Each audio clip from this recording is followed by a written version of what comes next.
Baiklah anak-anakku sekalian, kelas 10 IPA dan 10 IPS, kita belajar sejarah Indonesia, sejarah wajib.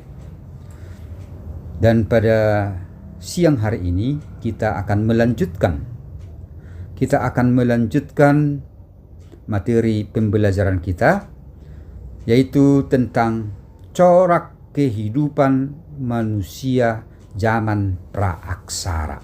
Corak, apa itu kira-kira corak ya? Corak.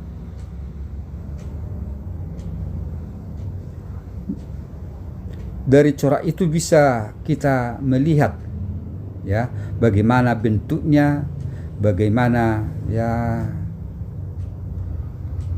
jenisnya ya. Kalau ada misalnya, kalau kita melihat misalnya corak baju orang ya, ada yang corak yang garis-garis liris, ada yang polos dan lain sebagainya. Nah, sekarang mari kita lihat dulu bagaimana kehidupan manusia itu pada zaman praaksara. Zaman praaksara. Pra, sebelum, aksara, tulisan. Jadi kehidupan manusia, corak kehidupan manusia sebelum adanya tulisan. Ya, sebelum adanya tulisan. Nah, berdasarkan corak kehidupannya ya, bahwa manusia zaman praaksara itu dibagi atas 3 periodisasi. 3 periode ya, yaitu disebut dengan masa berburu ya kan, masa berburu dan mengumpulkan makanan, itu satu periode. Yang kedua, masa bercocok tanam, dan periode ketiga, masa perundagian. Begitulah corak kehidupan manusia pada masa praaksara ya, yaitu masa berburu dan mengumpulkan makanan, masa bercocok tanam yang kedua, dan yang ketiga masa perundagian. Nah, maka dengan demikian bagaimana rupanya corak pada masa berburu dan mengumpulkan makanan ya? Bagaimana corak kehidupan mereka pada masa berburu dan mengumpulkan makanan? Pada masa berburu dan mengumpulkan makanan ini, berdasarkan hasil-hasil kebudayaannya, dibagi menjadi 2 bagian ya. Berdasarkan hasil-hasil budayanya, masa berburu dan mengumpulkan makanan ini dibagi atas 2 bagian ya. Bagian pertama yang disebut dengan masa berburu dan mengumpulkan makanan ya, masa berburu dan mengumpulkan makanan. Itulah pada masa Paleolitikum, masa batu tua. Jadi pada masa batu tua ini ya, bahwa manusia pendukungnya mengumpulkan makanan ya, berburu dan mengumpulkan makanan. Maka dengan demikian dapat kita simpulkan bahwa mereka ini berpindah-pindah tempatnya ya kan, berpindah-pindah, hidupnya nomaden ya, nomaden. Kemudian apa yang ada di alam ya, apa yang ada di alam itulah yang dikumpulkan, diambil untuk dijadikan sebagai kebutuhan sehari-hari. Nah, kemudian yang kedua, masa berburu dan mengumpulkan makanan ya, tingkat lanjut ya, yang disebut dengan masa Mesolitikum. Masa Mesolitikum. Jadi itulah 2 jenis ya, 2 jenis masa berburu dan mengumpulkan makanan, yaitu pada jenis pertama yaitu masa zaman Paleolitikum, dan masa kedua yaitu zaman Mesolitikum berdasarkan hasil-hasil kebudayaannya.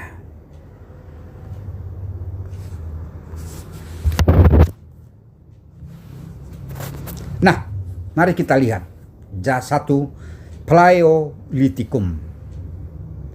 Paleolitikum, ya. Kapan itu zaman Paleolitikum? Berlangsung sekitar 600.000 tahun yang lalu. Berlangsung sekitar 600.000 tahun yang lalu, ya kan? Nah, coba kita bayangkan sekitar 600.000 tahun yang lalu. Tentu siapa manusianya yang hidup pada masa itu? Manusia pendukung zaman Paleolitikum ini, yaitu manusia purba jenis Meganthropus Phalaeojapanicus, Pithecanthropus, dan Homo sapiens. Nah, kan?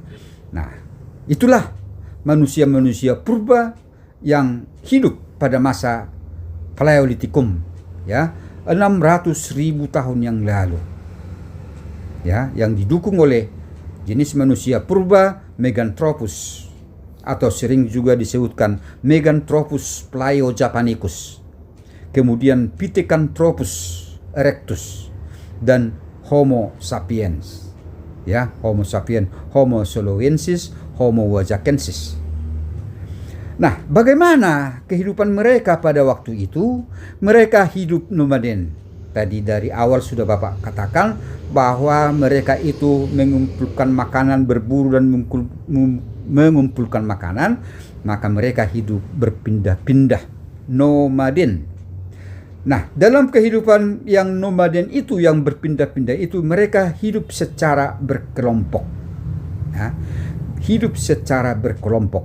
Berapa anggotanya? Sekitar 10 sampai 15 orang. Inilah kelompok-kelompok manusia, ya, kelompok-kelompok manusia pada masa zaman Paleolitikum. Sehingga mereka sudah mengenal primus inter pares. Ya, dalam kelompok ini mereka sudah memiliki pemimpin yang dipilih mereka dari anggota kelompoknya. Ya, siapa yang mereka pilih sebagai pemimpin? Yang dianggap mampu melindungi mereka, ya, mampu melindungi anggota kelompok itu dari serangan binatang, ya, atau apa saja yang mengganggu kehidupan mereka sehari-hari, ya. Jadi mereka sudah punya pemimpin, primus inter pares, ya. Orangnya kuat, mampu melindungi anggotanya, ya, bahkan mungkin mempunyai tenaga-tenaga, ya, magic, ya.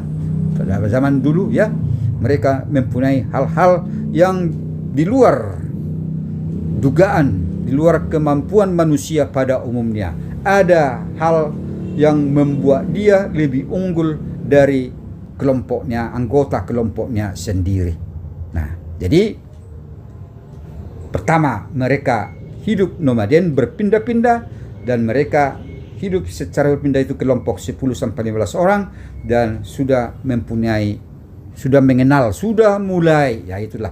mulai mengenal konsep, ya, primus inter pares. Itulah tentang bagaimana kehidupannya. Nah, tentu dalam membutuhi, ya, kehidupan sehari-hari, mereka memerlukan alat-alat, ya, memerlukan alat-alat untuk memenuhi kebutuhan sehari-hari. Hasil kebudayaannya itu berasal dari batu, ya, dari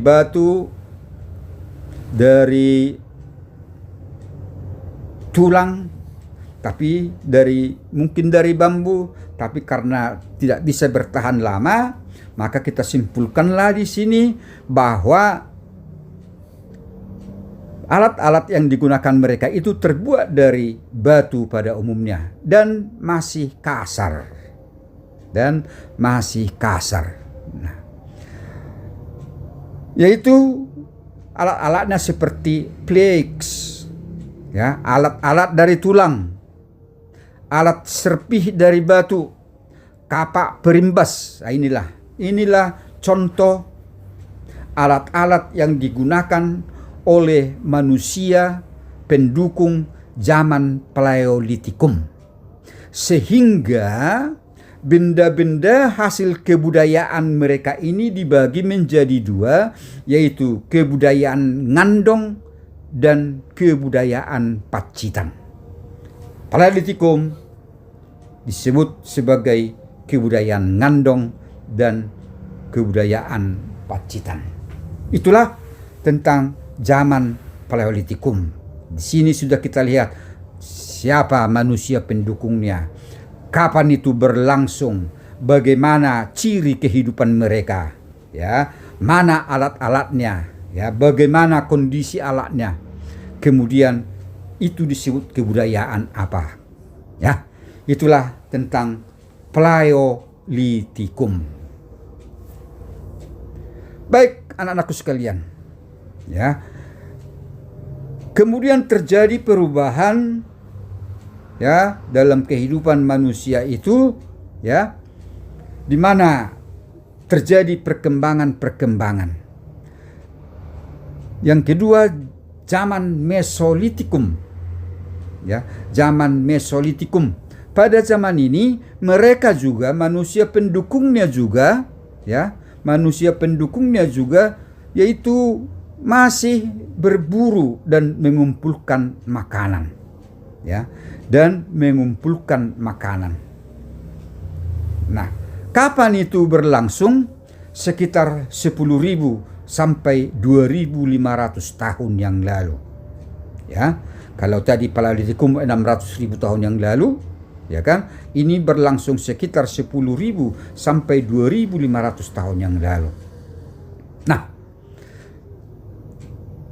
tadi dikatakan bahwa mereka berburu dan mengumpulkan makanan. Ada perbedaan, ya.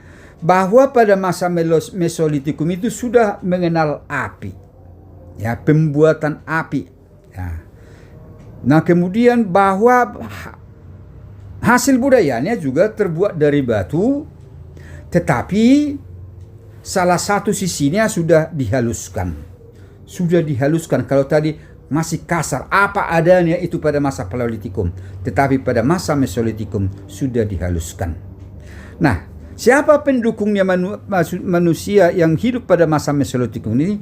Yaitu Australomelanozoid dan ras Mongoloid. Nah, ini dia, ya. Inilah pendukung daripada zaman Mesolitikum. Nah, kemudian anak-anakku sekalian, bahwa pada masa Mesolitikum mereka, ya, mengumpulkan makanan, dan sisa-sisa makanannya itu, ya, sisa-sisa atau sampah makanannya itu dibuang pada tempat tertentu, sehingga itulah yang disebut dengan Kojokken Mondinger, ya. Kojokken Mondinger, ya. Apa itu Kojokken Mondinger? Yaitu tumpukan sampah dapur, ya. Tumpukan sampah dapur berupa kulit kerang, ya. Ya. Ini lama-kelamaan semakin banyak dan akhirnya membatu. Yang sudah membatu, itulah Kojokken Mondinger. Ini dapat kita lihat di Sumatera Timur bagian utara, yaitu di daerah Langsa, ya, Aceh Timur, ya. Nah, sehingga dengan demikian kebudayaan ini dikenal dengan kebudayaan atau peradaban Abris Sous Rohe, dan manusia pendukungnya disebut sudah semi sedenter, ya, sudah mulai menetap. Mereka sudah mulai tinggal di dalam gua, ya, sudah mulai tinggal dalam gua, semi sedenter, mulai menetap. Kalau tadi Paleolitikum nomaden masih berpindah-pindah, sedangkan Mesolitikum ini yaitu sudah mulai hidup menetap.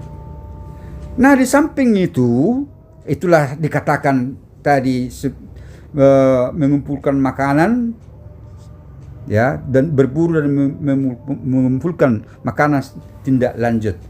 Nah, di sini juga manusia pendukungnya ini sudah mengenal cara bercocok tanam, ya, cara bercocok tanam dengan teknik slash and burn.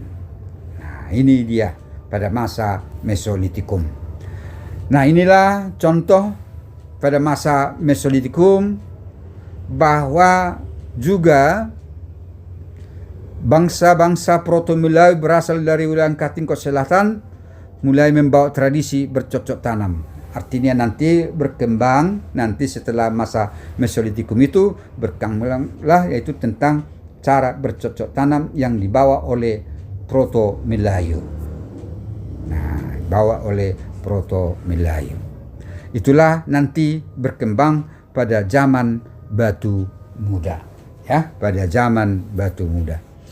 Nah, jadi yang dua inilah dulu kita bahas dulu satu persatu supaya kita lebih memahami, ya, bahwa memang corak kehidupan manusia dilihat dari alat-alatnya dibagi dua, yaitu Paleolitikum dan Mesolitik.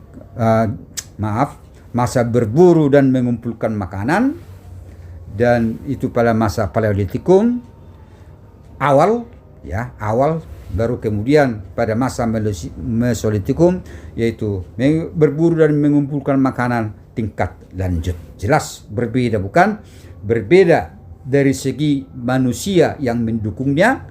Nah, kalau kita buat perbedaannya kan, manusia yang mendukung daripada Paleolitikum adalah manusia purba, ya, yaitu Meganthropus Palaeojapanicus, Pithecanthropus erectus, dan Homo sapiens. Nah, itu tadi, ya. Nah, sedangkan pada masa Mesolitikum adalah manusia pendukungnya adalah Australomelanesoid dan ras Mongoloid, manusia Australomelanesoid dan Mongoloid. Itu manusia pendukungnya. Nah, alatnya tadi pada masa Paleolitikum batunya masih kasar, apa adanya batu yang ditemukan itulah diolah, belum dihaluskan, ya. Yang penting bisa digunakan untuk kehidupan mereka, ya, untuk mengolah makanan mereka, ya, yang melalui plaques, alat-alat dari tulang, alat-alat serpi, batu, dan kapak perimbas. Nah, kemudian di sini Paleolitikum nomaden, kemudian Mesolitikum sudah mulai menetap atau semi sedenter. Nah, maka dengan demikian juga bisa kita tambahkan pada masa Mesolitikum ini adalah sudah mulai menghasilkan makanan, semi food producing.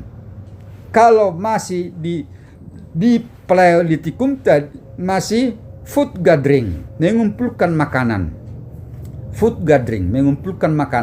Tapi pada masa Mesolitikum sudah mulai menghasilkan makanan, food producing, ya. Nah, itu perbedaannya, food producing.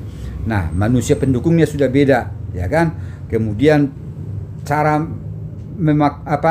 coraknya memang sama-sama berburu dan mengumpulkan makanan, tetapi ada hal yang membedakan. Kalau pada masa Paleolitikum mereka berpindah-pindah nomaden, kalau di sini sudah semi sedenter. Kalau pada masa Paleolitikum mereka mengumpulkan makanan yang disebut dengan food gathering.